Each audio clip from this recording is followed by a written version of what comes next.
Viewers, आपको channel में खुशामदीद कहते हैं। आज हम विटामिन सी के बारे में डिस्कस करने जा रहे हैं। विटामिन सी हमारे जिस्म में बहुत अहमियत की हामिल है।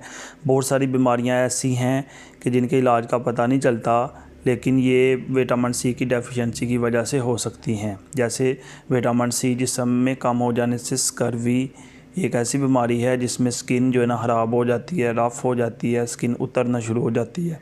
इसके अलावा एक ऐसी बीमारी है अनीमिया, जिसमें खून की कमी हो जाती है, जिसमें पीलापन पैदा होना शुरू हो जाता है।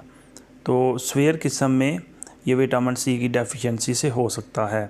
हड्डी के जोड़ों का दर्द, चूँकि हड्डी के अंदर कैल्शियम पाया जाता है। जब हम बाहर डाइट की सूरत में कैल्शियम नहीं लेते तो हमारे ब्लड के अंदर इसकी अशद ज़रूरत होती है।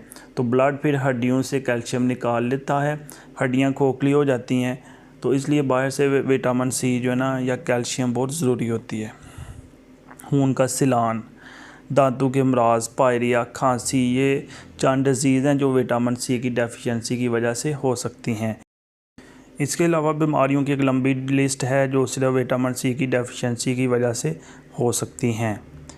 तो इसके लिए जो है विटामिन सी लेमन के अंदर काफ़ी मकदार में पाया जाता है। ये क़ुव्वत बख्श भी होता है और ये विटामिन सी का एक ज़बरदस्त ख़जाना है। लीमू के इस्तेमाल से इन तमाम बीमारियों में फ़ायदा हो जाता है। इसके अलावा सल्फ़ा ड्रग जो एलोपैथिक मेडिसिन हैं उनसे जो नकायस होते हैं वो लेमन का इस्तेमाल करने से बिल्कुल ठीक हो जाते हैं। सल्फ़ा ड्रग्स में काफ़ी मेडिसिन आ जाती हैं। उनमें से एक आम इस्तेमाल होने वाली मेडिसिन सेप्ट्रॉन या फिर सेप्ट्रॉन DS है।